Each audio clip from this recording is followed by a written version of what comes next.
Olá, prezados! Tudo bem? Espero que sim, que estejam ótimos e se não estiverem, que fiquem em breve. Para quem não me conhece, o meu nome é Fernanda, eu sou advogada civilista, atuo aqui no Telesatiro, na verdade diretora também, desde 2017 e dou as boas-vindas àqueles que estão tomando conhecimento do Telesatiro Advocacia agora. Nos sigam em nossas redes sociais, Telesatiro Advocacia, em nosso canal no YouTube. O nosso objetivo aí é de divulgar conteúdo jurídico para leigos, tá? E muitas vezes já não tão leigos assim, né? Do direito, é claro. E como prometido, em um vídeo que eu postei no Instagram e também no Facebook,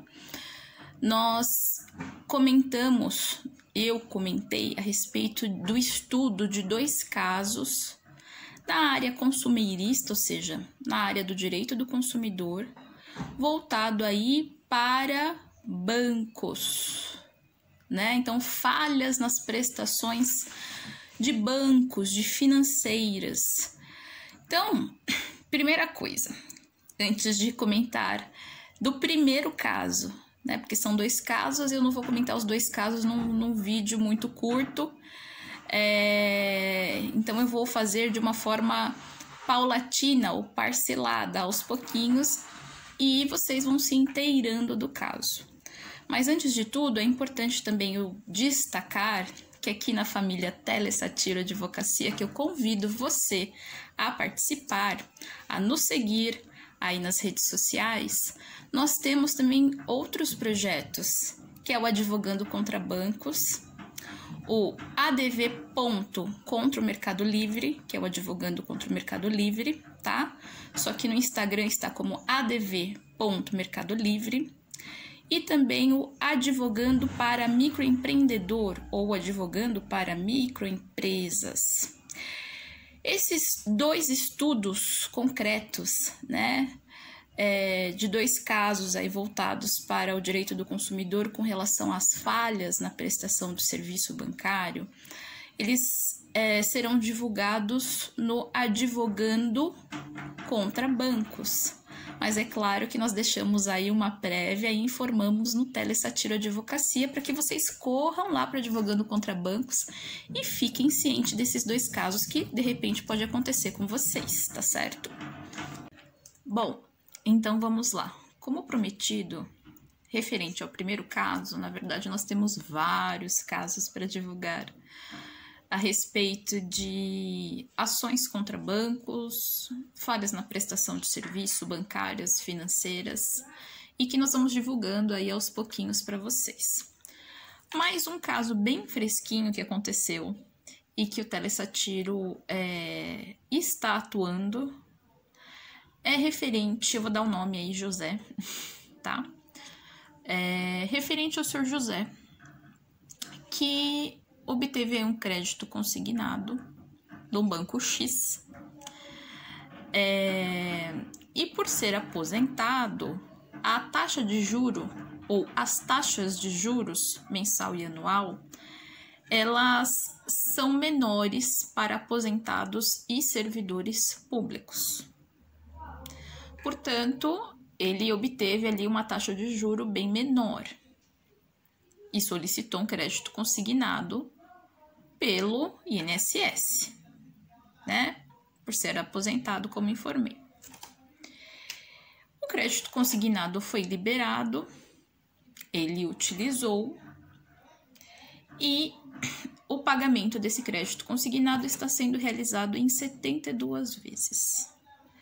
Todavia, o que acontece? Nesse interim, foi feita uma portabilidade sem a anuência dele e retirando dele o direito como beneficiário do INSS, na verdade beneficiário por ser já aposentado, e aplicando outra taxa de juros. Na verdade, é como se fosse feito um refinanciamento em cima desse crédito consignado. Só que esse refinanciamento que ele nem solicitou, foi feito de uma forma em que ele não foi utilizado, não foi feito pelo INSS, não foi feito pela aposentadoria, foi feito como se fosse uma pessoa física, pelo meio privado, que refinanciou aí uma dívida, né? E na verdade refinanciou e solicitou um valor a mais para a liberação, então fez uma dívida maior. E foi presencialmente no banco X, já é o Y, não é o X, já é o Y, houve uma portabilidade para fazer isso. E o valor da parcela desse meu cliente aumentou consideravelmente. E ele não sabia como resolver esse caso. Portanto, isso foi feito presencialmente. O agente criminoso foi até a agência bancária X, né, X e Y, porque foi feita uma portabilidade sem a anuência do meu cliente. E aquele que foi à agência bancária, claro que não foi o meu cliente, mas provavelmente aí falsificou, né, documentos pessoais. E ao fazer a renegociação desse crédito consignado, já não mais possível através do INSS, né? Mas sim de uma forma particular, privada. Ele assinou esse contrato.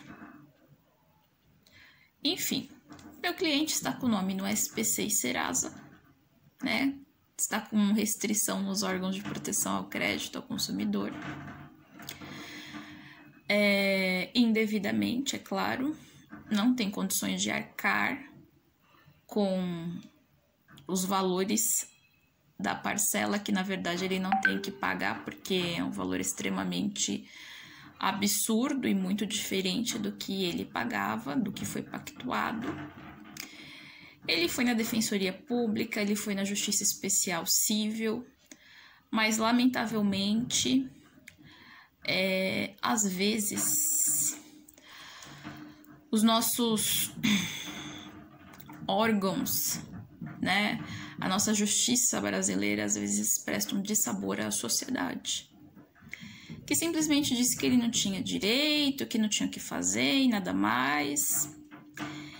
E ele foi atrás desse banco, ele foi nos dois bancos, tanto onde ele tinha conta como no outro, em que existia esse contrato, verificou que aquela assinatura, ainda mais assim, absurdamente diferente da dele, não era dele.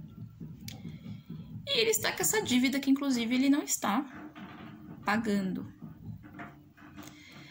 E o banco simplesmente, você precisa lavrar um boletim de ocorrência, que já foi lavrado há um certo tempo, e precisa aí localizar os verdadeiros culpados, que são aí, que é aí uma associação criminosa.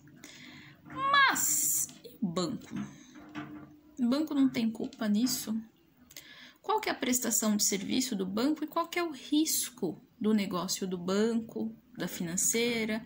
Como que funciona? E a proteção de dados do consumidor, como que fica?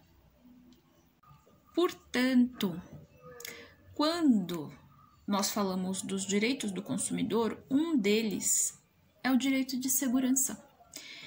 E o direito de segurança, Fernanda, é segurança física? Eu, de repente, ir ao banco e não ser assaltado? Ir no caixa eletrônico interno, seja dentro da agência bancária ou fora da agência bancária, esses 24 horas, por exemplo, e não ser assaltado? Não, a segurança jurídica também, né? O direito de segurança, aliás, do consumidor é inclusive com relação à proteção de dados. Nós temos aí a lei de proteção de dados, que muito é falado, principalmente aí para a utilização, né? As empresas precisam implantar o quanto antes, e isso tem tudo a ver, inclusive, com os clientes que essa empresa possui, porque esses dados não podem ser vazados. Muitas vezes hackers ali invadem, né, o sistema e acabam aí copiando ou fazendo uso de vários dados desses clientes dessas empresas. Mas isso é problema do consumidor? Não é problema do consumidor. Então, quando a gente fala principalmente de uma empresa grande, eu vou dar um exemplo. Bradesco é um exemplo, tá? No caso aqui que nós estamos falando, não é o Bradesco, mas é só um exemplo.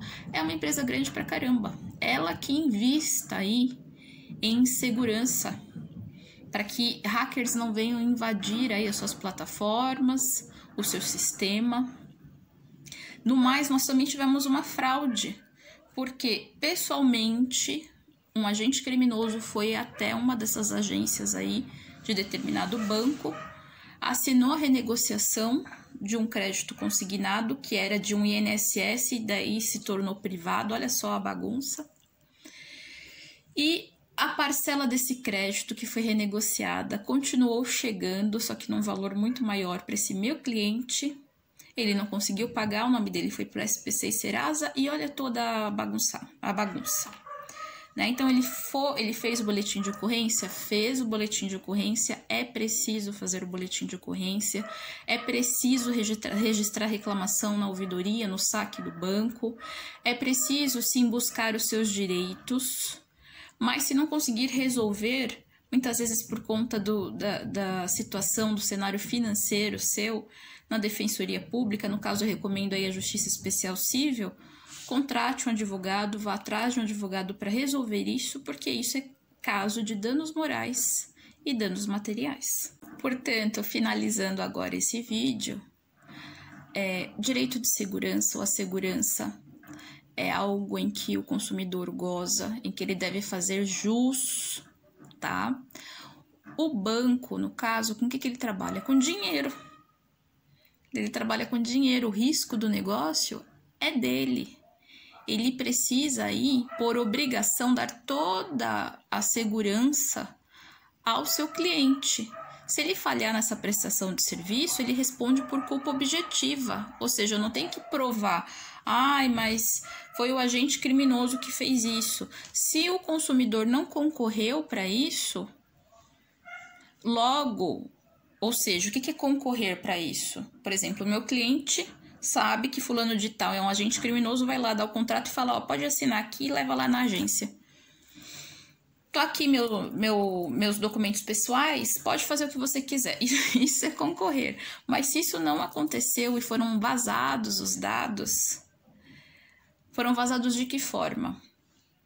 Então, o banco tem culpa nisso sim, houve uma falha de prestação de serviço sim, houve uma fraude também com relação à questão da assinatura, nada foi feito, o banco não tinha que ter aceito, tinha que conferir inclusive assinaturas anteriores, porque esse meu cliente já havia solicitado créditos consignados anteriores, inclusive a necessidade de assinatura desses contratos, e nada disso foi feito. Né?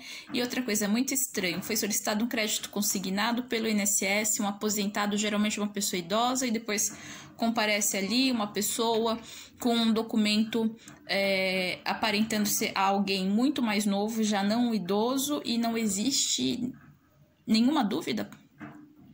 Simplesmente foi feito crédito consignado numa boa.